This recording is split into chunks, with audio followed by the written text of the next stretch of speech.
제가 어느 책에 보니까 결혼은 하나님께서 우리에게 주신 최대의 축제다 이렇게 돼 있어요. 오늘 일부에 참여한 자매도 결혼한다 그래서 얼마나 반가운지 몰랐어요. 너무너무 반갑더라고요. 왜 결혼한다는 게 그렇게 반가워요? 너무너무 반가웠어요. 그러니까 결혼은 하나님께서 우리에게 주신 최대의 축제입니다. 그 성경에 보면은 이걸 뒷받침한 내용이 상당히 많이 있습니다. 예수님께서 다시 강림을 하시는데 요한계시록에 보면은 예수님은 신랑의 비유하고 이 지상의 교회는 단장한 신부의 비유가 됐습니다. 그래서 예수님께서 단장된 신부인 교회를 영광스럽게 하기 위해서 예수님이 다시 재림을 하시는데 그때 이제 혼인잔치에 참여하는 거예요. 그러니까 이런 의미에서 보면은 이 잔치는 정말로 축제인 것은 분명합니다. 이스라엘의 결혼 풍습은요 우리나라와 좀 달라요. 이스라엘의 결혼은 성경 시대 때 그 축제입니다. 축제. 외국 가면은요 이 결혼식이 하루에 끝나는 게 아니에요. 며칠 하는 데도 있습니다. 축제입니다. 보통 저녁에 열리는데 결혼식 당일 저녁이 다가오면은 신랑은 그의 친구들과 함께 신부의 집까지 갑니다. 신부의 집에서 신부의 친구들 모아 자신의 집으로 와서 거기서 이제 축가 행사를 치르는 거예요. 그러니까 이 결혼식은 이미 우리가 청첩장을 보내는 것과 같이 이 결혼식은 이미 공지가 되었습니다. 그래서 이 결혼식에 참여할 사람도 이미 정해져 있게 됩니다. 어쨌든 이 결혼식에 보니까 예수님은 제자들과 함께 초대가 되었어요.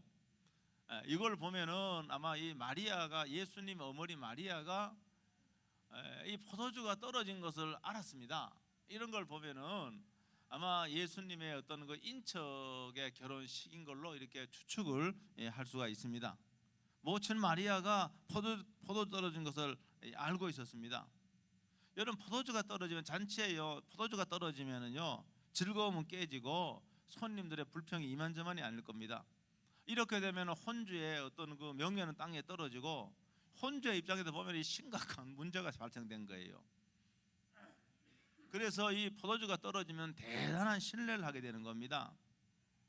그러니까 이스라엘의 그 저기 이런 반드시 포도주가 잔치에는 있어야 되잖아요. 뭐 우리나라 저기 뭐 남부 지방 가니까 그런 식의 그 뭡니까?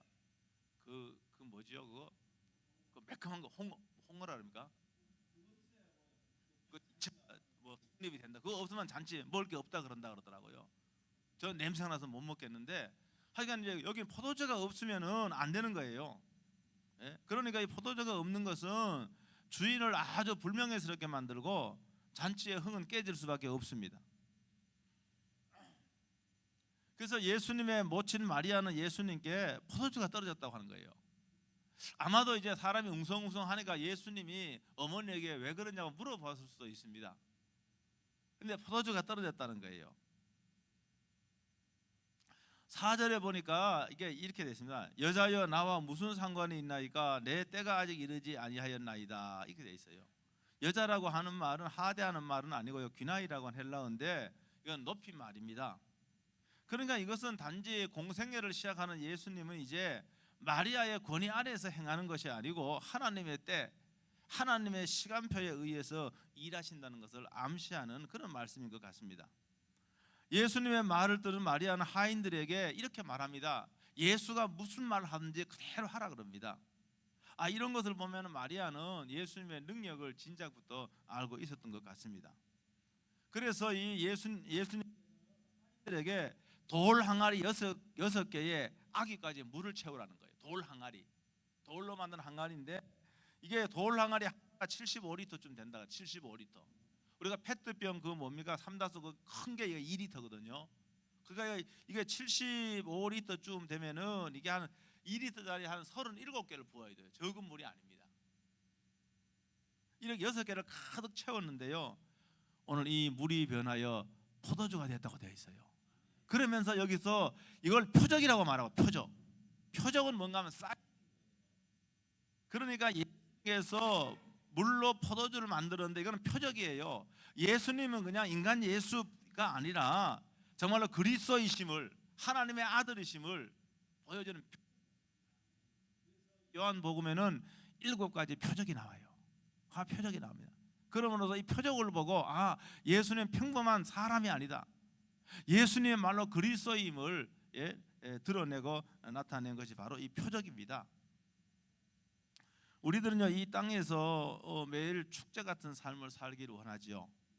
그런데 우리의 삶은 무엇인가 결핍이 되어 있습니다. 완벽한 사람 없는 것 같아요. 어떤 사람은 건강이 결핍된 사람도 있고, 어떤 사람은 건강은 있는데 돈이 좀 부족한 사람이 있고, 여러분 사람마다 그건 다 다른 것 같아요.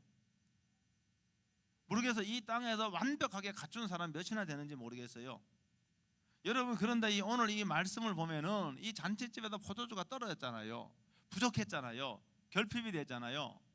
그러니까 우리가 예수님과 관계를 맺고 있는, 예수님을 믿는 사람에게 부족함이나 결핍이나 모자라는 것은 여러분 그렇게 큰 문제가 되지 않는다라고 하는 것을 알 수가 있는 거예요.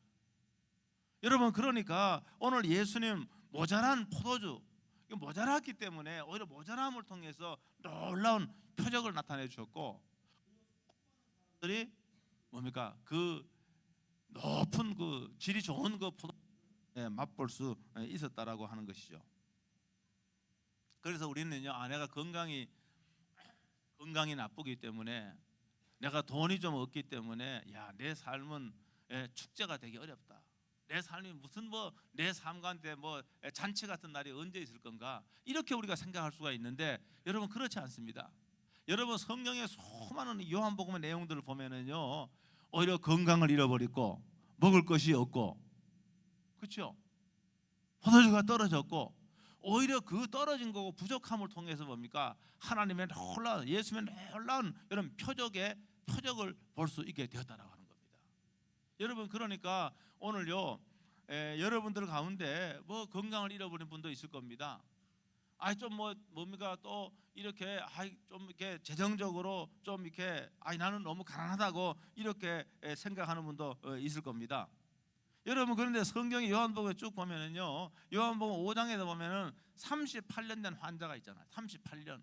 그러니까 평생을요 병으로 평생을 고생하는 겁니다. 여러분, 그런데 예수님을 만나서 고침받았습니다.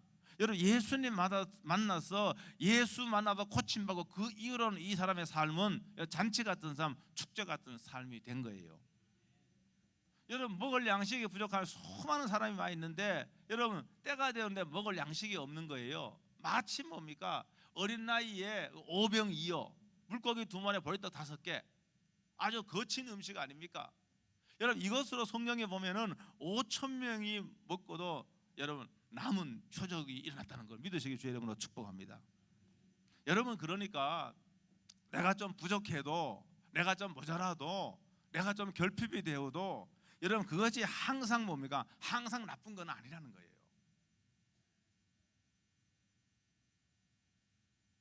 여러분, 저도 20대 건강을 잃어버렸잖아요. 건강 잃어버렸는데도 잃어버린 건강 때문에 여러분 예수님을 만나게 된 거 아닙니까? 예수님을 뜨겁게 만나게 된 거 아닙니까?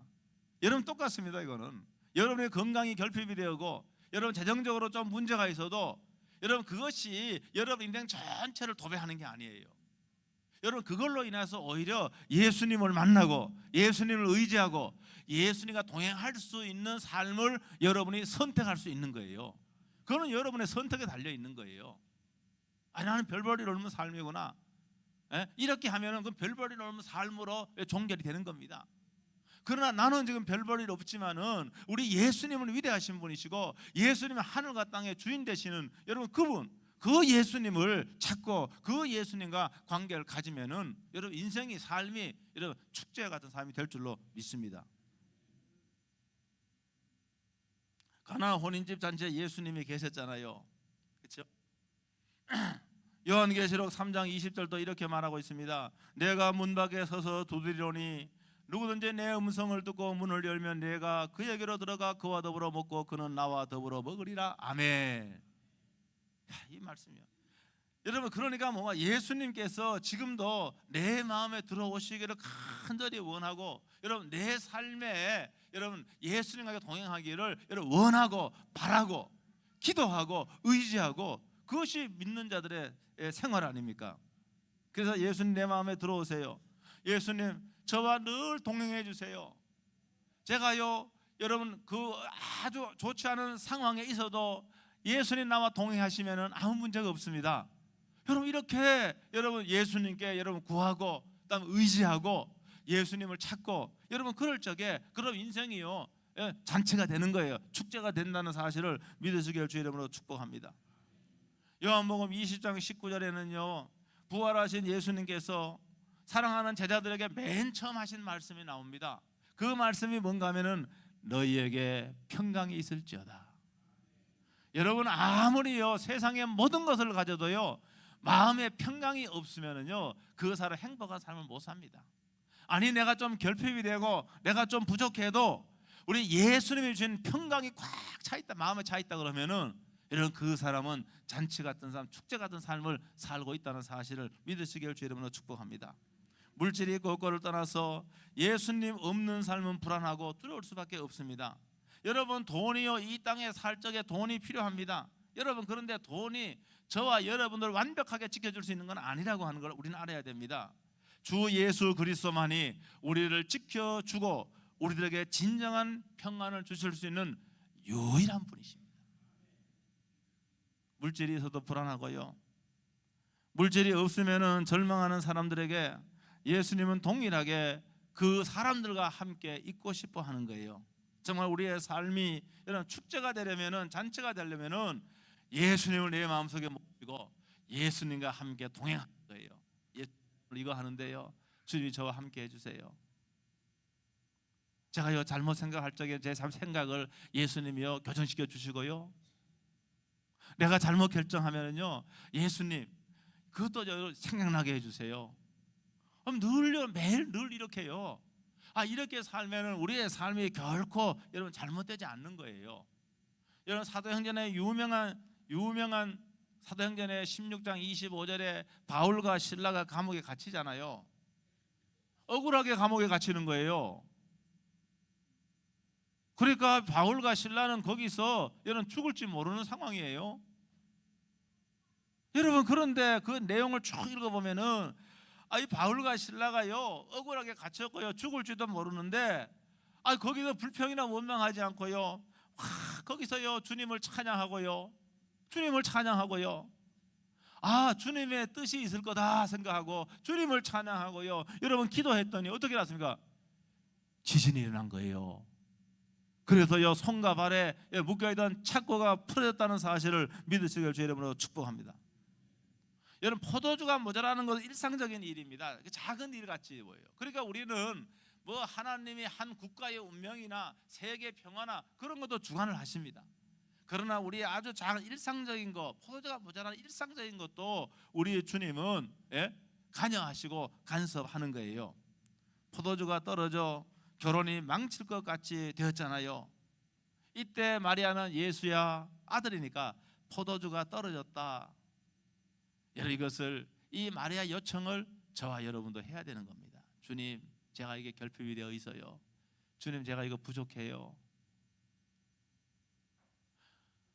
여러분 이렇게 우리가 여러분 주님께 요청을 하고 여러분 주님께 기도하면서 다가갈 적에 오히려 그 결핍과 모자람을 통해서 여러분 잔치로 들어가는 이 놀라운 역사를 일으킴을 믿으시길 주의 이름으로 축복합니다.